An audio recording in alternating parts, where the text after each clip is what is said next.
अस्सलाम वालेकुम viewers, action में कम्युनिकेशन के स्टूडियो से आपका खैर मकदम है। मैं हूं शौकत साहिल। अहम बात आपके साथ डीडीसी इंतखाबात का गुफ्तगू का ये सिलसिला गुज़िश्ता 2 इंतखाबी मरहलों से जारी है और आज तीसरा मरहला जो है वो इख्तिताम पजीर हुआ है। आज भी हम इस पर गुफ्तगू जो है वो जारी रखेंगे और आज हमने अपने स्टूडियो में दावत दी है सीनियर सहाफ़ी और अंग्रेज़ी रोज़नामा के मुदीर आला जनाब फारूक अहमद वानी साहब। वानी साहब, आपका बहुत बहुत खैर और शुक्रिया अपना कीमती वक्त देने के लिए। गुफ्तगू में हमारे शामिल रहेंगे हस्ब मामूल एशियन मिल के मुदीर आला जनाब रशीद राहल साहब। दोनों मेहमानों का बहुत बहुत शुक्रिया। अब आपसे फर्स्ट पहले जानना चाहेंगे, आपने असम्बली इंतखाबात बहुत सारे कवर किए हैं और आपने पंचायती इंतखाबात भी कवर किए हैं। इन डीडीसी इंतखाबात में आप क्या मुख्तलिफ देख रहे हैं? देखिए, मुख्तलिफ तो कुछ भी नहीं है, लेकिन ऐसा है कि गवर्नमेंट ऑफ इंडिया जो है वो यहाँ पे डीडीसी पोल्स उस वक्त करा रहे हैं कि जबकि यहाँ पे 1 साल से जायद हो गए कि जबकि 370 को इन्होंने स्क्रैप किया। तो उस यहाँ पे कई ऐसी डेवलपमेंट होगी जिसमें एक डेवलपमेंट ये भी है डीडीसी पोल्स। लेकिन DDC polls government of India हर तरफ से ये कोशिश कर रही है कि ग्रास रूट लेवल पे जो डेमोक्रेसी को स्ट्रॉन्ग करे। तो अभी कुछ आज 3rd फेज हो रहा है। आज भी कुछ मामला ऐसे हैं जिसे लगता है कि बहुत लोग ऐसे कोशिश कर रहे हैं कि जैसे इसको डिरेल किया जाए। अभी आज भी वहाँ पे एक अटैक हो गया रत्नाक साइड में एक डीडीसी कैंडिडेट पे। तो उसे लगता है कि कहीं ना कहीं पे कुछ ना कुछ गहरा होने वाला है। लेकिन अगर हम ये बात करें कि कल अगर आप देखें कि जो सोपोर एरिया है, जो नॉर्थ कश्मीर में सोपोर ऐसा एरिया जो हॉटबेड कहा जाता था मिलिटेंसी का, लेकिन वहाँ पे देखिए बीजेपी ने कितनी हिम्मत करके वहाँ पे एक टोंगा रैली निकाली। उस रैली से एक संदेश उन्होंने दे दिया पूरे हिंदुस्तान में, एक मैसेज गई है उसके, न सिर्फ हिंदुस्तान में बल्कि पूरा जो बरसगीर है या बरसगीर से बाहर जो वर्ल्ड है वहाँ पे एक मैसेज गई है कि देखिए बीजेपी इस सूरत में कितना यहाँ पे अपना स्ट्रांग होल्ड बनाना चाहती है कि कश्मीर में अभी ये बोल रहे हैं कि यहाँ पे हम डेवलपमेंट करेंगे, लेकिन कुछ लोग बोल रहे हैं कि हम ये डेवलपमेंट नहीं है, ये बस अपना लोहा मनवार ने कोशिश कर रहे हैं। अभी पीएचडी के कैंडिडेट्स भी मैदान में हैं, उधर से कांग्रेस के भी है, उधर से दूसरे भी जो इंडिपेंडेंट वगैरह सब कुल मिला के सब ये कोशिश कर रहे हैं कि हमारा पल्ला भारी रहे। आपसे गुफ्तगू जारी रखेंगे। विवर्स, आज हमारे मुदीर आला एशियन मेल के मुदीर आला जनाब रशीद राहल साहब ग्राउंड जीरो पे थे। उन्होंने क्या कुछ देखा, पहले आप वो देखिए। ज़िला गांदरबल के फोक इलाके में हम इस वक्त मौजूद हैं, जहां आज डीडीसी पोलिंग हो रही है और इस सिलसिले में हम आज बीजेपी के जो मुकामी कैंडिडेट यहाँ हैं इंजीनियर अब्दुल-रशीद साहब, इनसे बात करेंगे। रशीद साहब, क्या लग रहा है आपको, वोटर घरों से बाहर निकल रहे हैं? हाँ, वोटर जो है उनमें आज काफ़ी जोश खरोश दिखाई दे रहा है। कुछ पंचायत हल्के ऐसे हैं जहाँ से खासकर अभी हम जो ये खलमला पंचायत हल्का जो है यहाँ पे हमने दौरा किया। लोग जोक दर जोक निकल रहे हैं और अपने जो उनके चुनिंदा जो नुमाइंदे हैं उनको वोट कास्ट कर रहे हैं, उनको वोट डाल रहे हैं। अलबत्ता कुछ एरियाज़ में फ़र्क पड़ता है। क्या लग रहा है, what is the security situation of this area? Security situation यहाँ पे डिस्ट्रिक्ट एडमिनिस्ट्रेशन की तरफ से पूरे इंतजाम किए गए हैं, चाहे उसमें पोलिंग स्टेशन देखें, चाहे उसमें पूरा इलाका देखें। बड़ी ज़बरदस्त डिस्ट्रिक्ट एडमिनिस्ट्रेशन ने जो है बड़ा सिक्योरिटी यहाँ। क्या लगता है बीजेपी के उम्मीदवार अलायंस के सामने कितनी कामयाबी हासिल कर सकते हैं? देखिए, बीजेपी का अपना एक मंशूर है, कॉन्स्टिट्यूशन है। हम लोग तरक्की के ऊपर काम, डेवलपमेंट के ऊपर काम करना चाहते हैं। वो पार्टीबाजी हमारी इसमें नहीं है। हमने माइंड बनाया है, हम कश्मीर वैली को तरक्की के नक्शे पे लेना चाहते हैं। यहाँ पे बेरोज़गारी है, हम बेरोज़गारी दूर करना चाहते हैं। यहाँ पे बहुत सारी मुश्किलात जो है मतलब कश्मीर वैली में पिछले 70 साल से यहाँ के लोग पिस रहे हैं। खासकर जिस कॉन्स्टिट्यूंसी से मैं कैंडिडेट खड़ा हुआ हूँ, पिछले 70 साल से इलाके फर्क इसको कहते हैं। पिछले 70 साल से इनकी एक ही डिमांड थी, इनको ब्लॉक का दर्जा दिया जाए, इनको तहसील का दर्जा दिया जाए, मगर नहीं हुआ अभी तक। मगर ये इलाके फर्क जो वैसे ही पसमानदा एरिया है, इसलिए हम इस पसमानदा एरिया के लिए खिदमत करना चाहते हैं यहाँ के लोगों को और इसको हम डेवलप करना चाहते हैं। ये मान के हम यहाँ से इलेक्शन करते हैं। इंजीनियर साहब, आपका बहुत बहुत शुक्रिया। ये थे इंजीनियर अब्दुल-रशीद साहब जो ज़िला गांदरबल के इस कॉन्स्टिट्यूंसी गांदरबल सी से इंतखाब डीडीसी का इलेक्शन लड़ रहे हैं। हाजी साहब, आप नेशनल कॉन्फ्रेंस के सीनियर नायब सदर हैं ज़िला गांदरबल के, और आपके इलाके में आज वोटिंग हो रही है। क्या लग रहा है, लोग घरों से बाहर निकल रहे हैं और वोट ज़ौक़ शौक़ से डाल रहे हैं। और क्या लग रहा है आपको इन इंतखाबात के बाद तामीर तरक्की के हवाले से? जो ये इंतखाब है, अगर मैं वजाहत से कहूँगा, ये तामीर तरक्की के लिए नहीं है, ये बीजेपी के ख़िलाफ़ है। जो बीजेपी ने यहाँ 5 अगस्त 19 में जो आर्टिकल 3 ख़त्म कर दिया और 35A को ख़त्म कर दिया, कश्मीर हुड ख़त्म कर दिया, ये सब उसी के ख़िलाफ़ है, बस और कुछ नहीं है। बाकी तामीर तरक्की का कोई मसला नहीं है, वो होता रहता है। जैसा इसीलिए आज लोग वोट डाल रहे हैं और जोश खरोश से डाल रहे हैं। वेलकम बैक रजराज साहब, आप ग्राउंड जीरो पर आज थे, खुद आपने कई उम्मीदवारों से बात की, आपने राय दहंदगान से भी बात करने की कोशिश की। जैसे कि हमने इस रिपोर्ट में देखा कि राय दहंदगान खुलकर सामने नहीं आए, कैमरे के सामने नहीं आए बात करने के लिए, लेकिन जो जिन उम्मीदवारों के साथ आपने बात की है अलग अलग पार्टियों के, कोई ये कह रहा है कि ये इंतखाबात जो है वो जो बीजेपी ने 5 अगस्त 2019 को फैसला जात लिए है उनके खिलाफ ये इलेक्शंस हो रहे हैं, लेकिन कुछ उम्मीदवारों का ये कहना है कि ये इंतखाबात जो है वो तामीर तरक्की के हवाले से हो रहे हैं।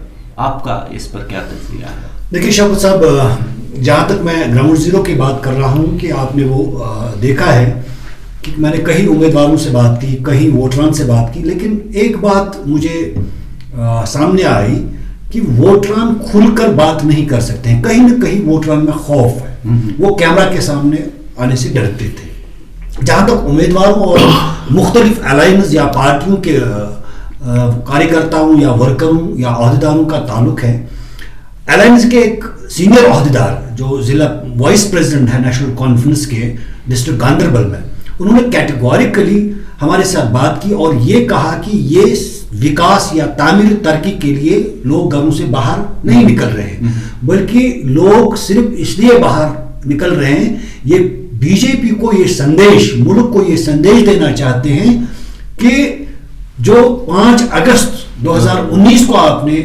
तवारीखी फैसला लिया है पार्लियामेंट हाउस में, जम्मू कश्मीर के हवाले से दफा 370 का खात्मा किया, 35A का खात्मा किया, जम्मू कश्मीर स्टेट को तकसीम किया गया, तो ये उसके खिलाफ एक नाराजगी है। तो ये उनका कहना था। जहां तक हमने बीजेपी के एक बीजेपी के एक उम्मीदवार से बात की जो डीडीसी कैंडिडेट हैं गांदरबल सी से, तो उनका ये कहना है कि हम ये संदेश देना चाहते हैं कि जो लोग घरों से बाहर आ रहे हैं, ये मुल्क को ये संदेश हो रहा है कि लोग डेमोक्रेसी पे यकीन रखते हैं और जो मोदी जी का तामीर व तरक्की का नारा है उसको अमलाने के लिए हम ये इंतखाबात लड़ रहे हैं। फारूक साहब, हमने देखा फर्स्ट फेज में 52% के जो वोटिंग टर्नआउट रहा, सेकंड फेज में 48.62 के करीब, हाँ, थर्ड फेज में भी अभी तक दोपहर तक जो हम देख रहे थे कि करीबन 30% के आसपास इनकी टर्नआउट रहा है। हाथ में अभी तक फैसला वो जो है टर्नआउट वो सामने नहीं आया है।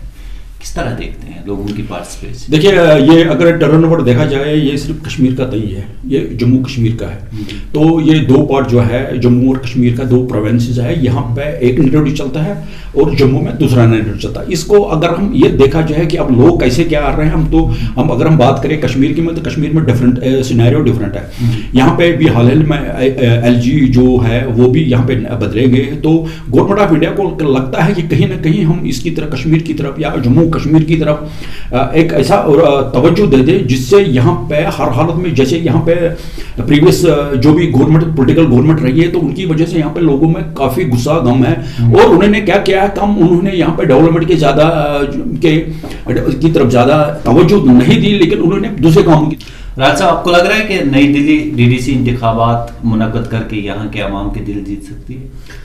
देखिए, दिल जीतना या न जीतना ये तो वक्त ही बताएगा, लेकिन जहाँ तक पॉलिसीज का ताल्लुक है, ऐसी पॉलिसीज अडॉप्ट करनी होंगी जिनसे वाकई दिल जीता जा सकता है। लेकिन बेहतर ये है सेंट्रल गवर्नमेंट के लिए कि वो आफ्टर डीडीसी इलेक्शन कोई ऐसा कदम उठाएं जिससे लोगों को एतमाद आए कि मरकजी सरकार वाकई कश्मीर को अपनाना चाहती है और एक माहौल बन सकता है। क्या हम कह सकते हैं कि एब्रिगेशन ऑफ आर्टिकल 370 के बाद सूरत हाल अभी भी नहीं बदली?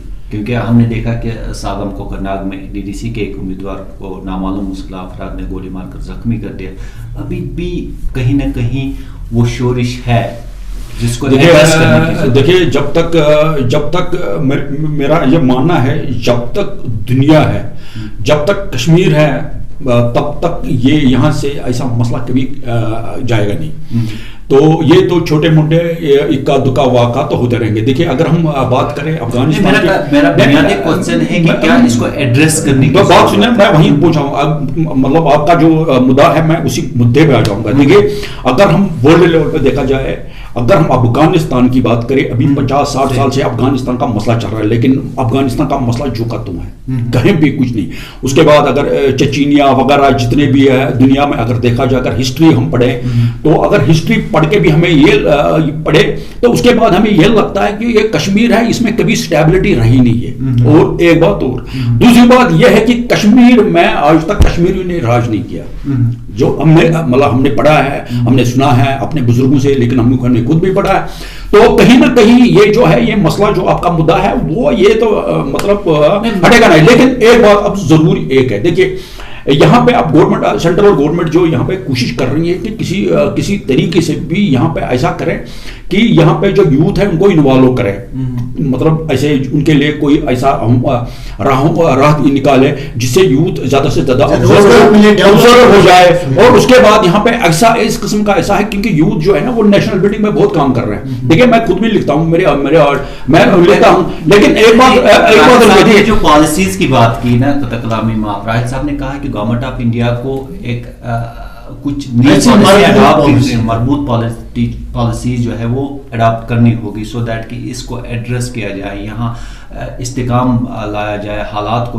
हमने देखा कि कल आपने अफगानिस्तान का जिक्र किया कि तालिबान और अफगान हुकूमत के दरमियान भी अब मुआहदा हुआ है, यानी वहाँ पर भी अब ये बातचीत का सिलसिला शुरू हुआ है।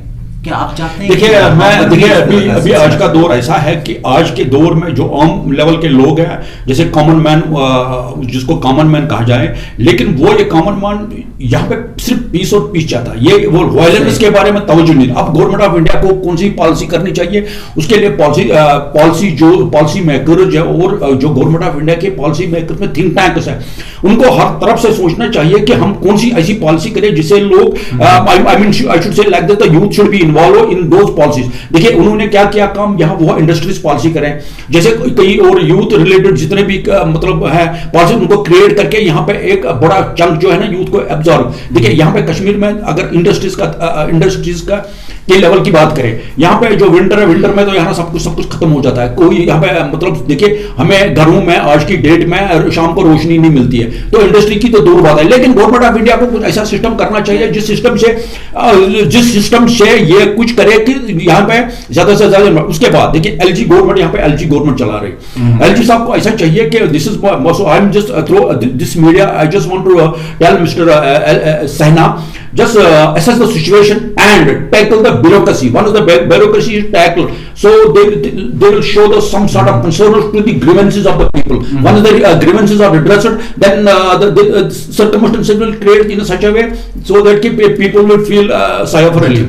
लास्ट पॉइंट, डीडीसी इंतखाबात के जब ये 8 मराहल जो इख्तिताम पजीर होगी, तब्दीली होगी कुछ?